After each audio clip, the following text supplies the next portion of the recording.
I think I'm recording, so we'll start now. It's not doing the usual. So anyway, what we're going to be focusing on, not just this week, but probably for the next month or so, is the idea of the art of persuasion. We're going to start with the letter from a Birmingham jail, and that'll be our lead jumping off point into this idea of how we persuade people, how we use rhetoric, how we argue in order to convince people. Okay, what are ways we do this?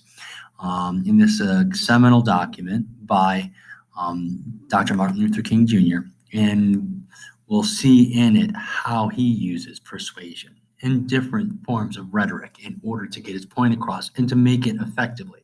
So that's the goal and the game plan for this. So the notes here that you have, use these, make sure you're using them and looking at them. They'll be effective for annotating and also the quiz over the section. We're going to have 3 sections that we're going to read. Okay, so there'll be section 1. I'm going to do a separate screencastify where you can to go over it with those of you who are remote learning. Then there's going to be section 2, which will be more of a think, pair, share. You read, and then hopefully you can then think about, okay, how does this come together? And then the individual will be the third portion. So all the reading though will be annotated. Some people, if you're doing it remotely, you'll be doing it online using the online version that I have given you. There is going to be a quiz which will show understanding of the notes in the reading. So do be aware of that. That will most likely be sometime in the middle of next week. Okay, probably the end of the class periods on Tuesday or Wednesday. I'm hoping that we'll get those done before Thursday or Friday. All right, so argument is a claim that you're going to get, speech or writing that presents a claim about an issue or a problem and supports it with reasons and evidence. It often takes into account other points of views, anticipating and answering what other people might say against your argument. So make sure you know what the other people might bring up to try to refute what you are saying. It's always important when you're getting into a debate with someone. So the claim is your position on a problem.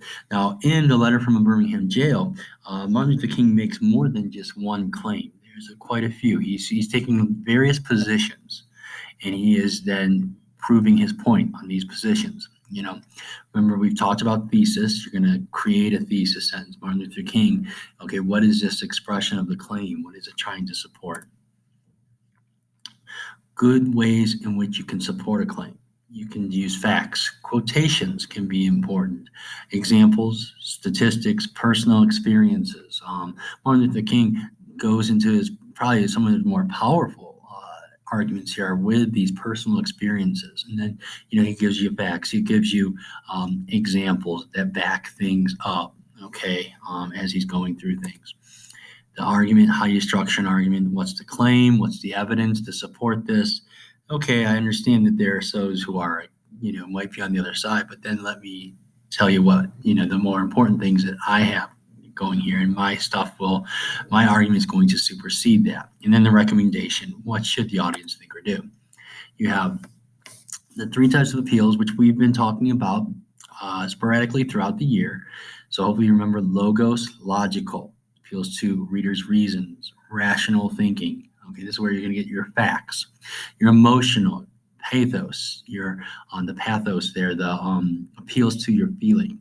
Okay, so how does it make you feel? And that can be very, a very good appeal to have. All right, so it can really be very effective. And then ethical, which is ethos. It appeals that shows the writer has been fair, unbiased. A lot of times they'll try and use trusted names to maybe endorse their idea or to really show how they should be trusted too. Connotation is the positive or negative associations of a word or phrase.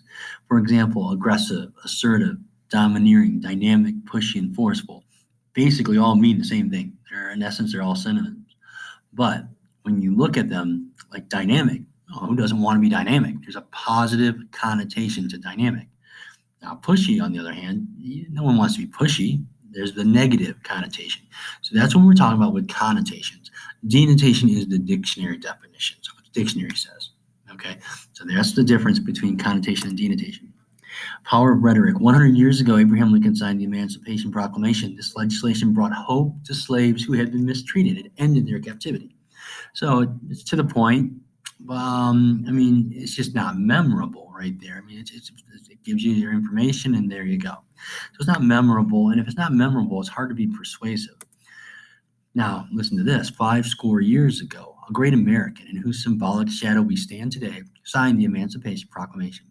This momentous decree came as a great beacon light of hope to millions of Negro slaves who had been seared in the flames of withering injustice. It came as a joyous daybreak to end the long night of their captivity.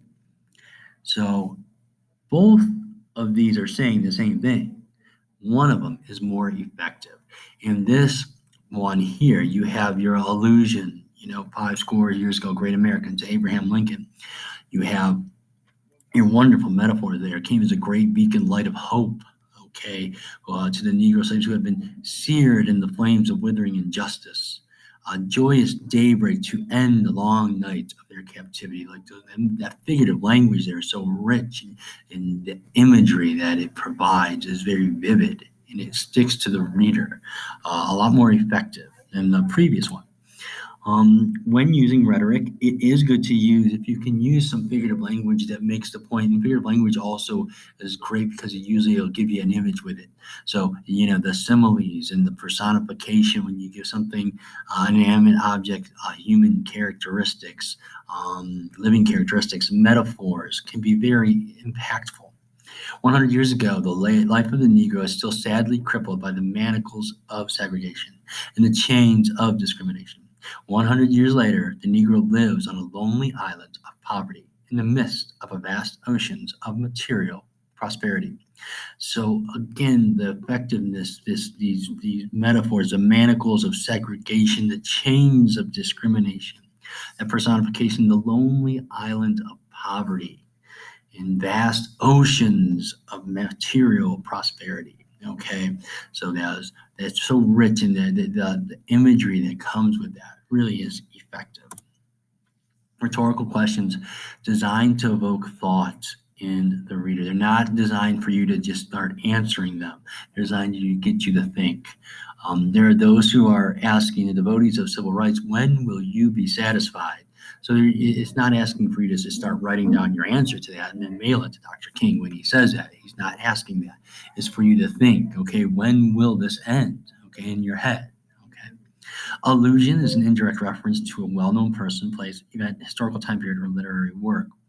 50 years ago, a great American in whose symbolicness shadow we stand.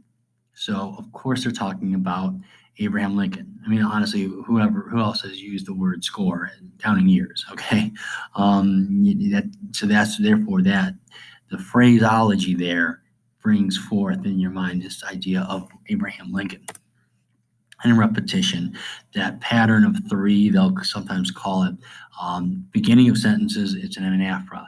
At the end of a sentence, it's an epistrophe. So there's sort of the difference there between the two. We must forever, we must not allow, we must rise to.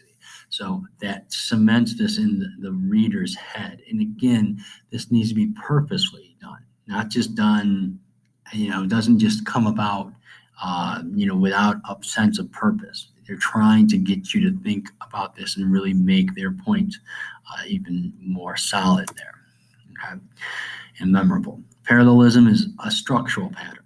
So subject, verb, infinitive phrase, subject, verb, infinitive phrase, subject, verb, infinitive phrase. But that also leads the reader to keep this in mind. It brings back, it's almost like a mnemonic device. You remember it better. This is no time to engage in the luxury of cooling off or to take the tranquilizing drug of gradualism. Now is the time to make real the promises of democracy. Now is the time to rise from the dark and desolate valley of segregation to the sunlit path of racial justice.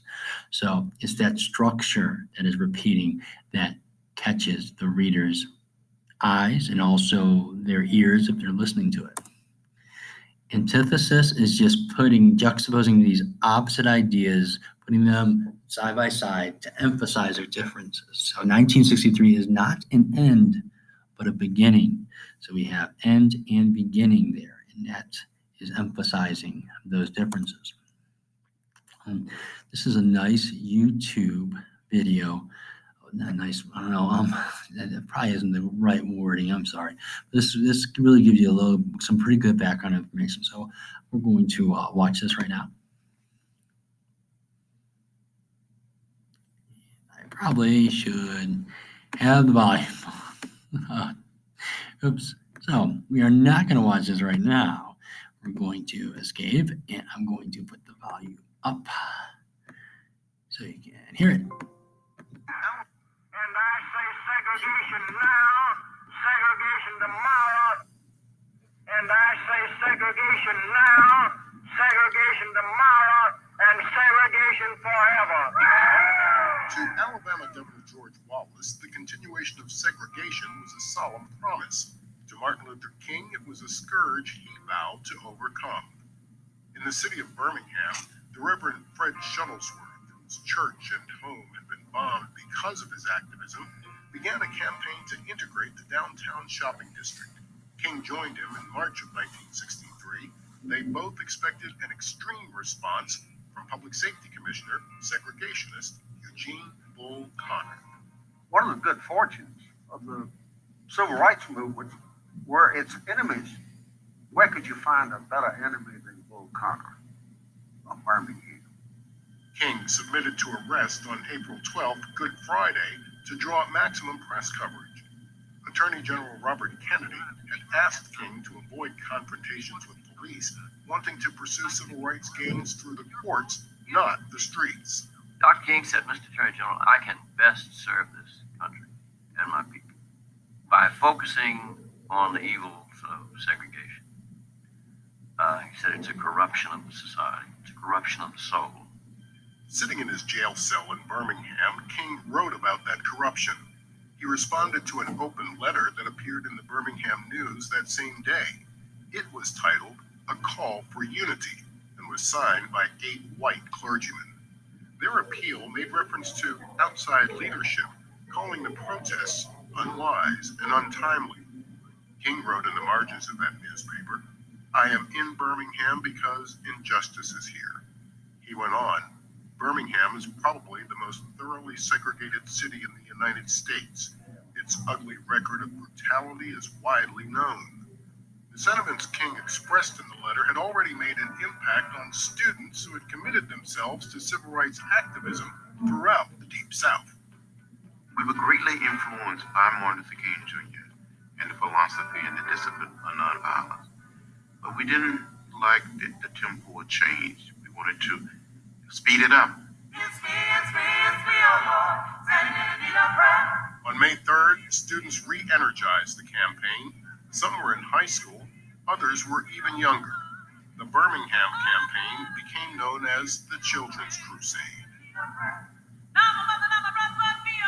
It was easy for black students like myself in the South to say, well, if they can do it in Little Rock, they can do it in Montgomery. If they can stand up, we can stand up too.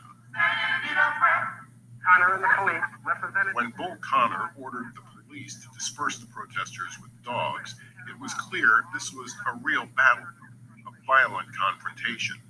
Firemen were ordered to use the full force of their hoses on the demonstrators. The local newspapers supported Bull Connor's response, blaming the chaos on the demonstrators. I really believe he thought somehow in some way that he would forgive us. But he didn't understand the philosophy and the discipline of nonviolence. He didn't understand the spirit of the movement.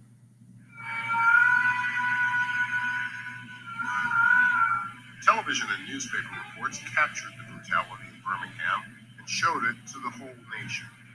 Outside the region, it was shocking. It was horrifying. It was unacceptable.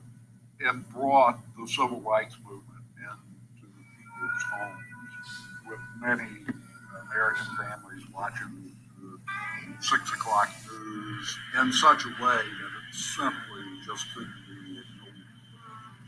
In just a week, the demonstrators' nonviolent response created a public outcry that Birmingham could not dismiss. On May 10th, symbols of segregation, like separate water fountains, King relics as city leaders signed the Birmingham Truce. In addition, a plan was agreed upon to desegregate lunch counters. This was the kind of meaningful negotiation Martin Luther King had called for in his letter. We know through painful experience that freedom is never voluntarily given by the oppressor. It must be demanded by the oppressed. Frankly, I have yet to engage in a direct action campaign that was well-timed in the view of those who have not suffered unduly from the disease of segregation. For years now, I've heard the word wait. It rings in the ear of every Negro with piercing familiarity. This wait has almost always meant never. We must come to see with one of our distinguished jurists that justice too long delayed is justice denied. These words had inspired citizens young and old to take direct action in the streets of Birmingham. The letter was soon published in newspapers and magazines, and its power was undeniable. King had gone to Birmingham to fight injustice. In the end, his most powerful weapon was the letter he wrote from the confines of a jail cell.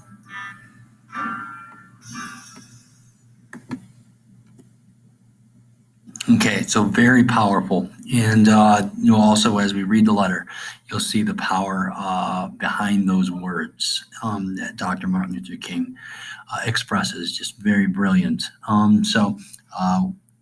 Make sure you're looking at the notes. If you have questions, please also make sure you get a hold of me and let me know.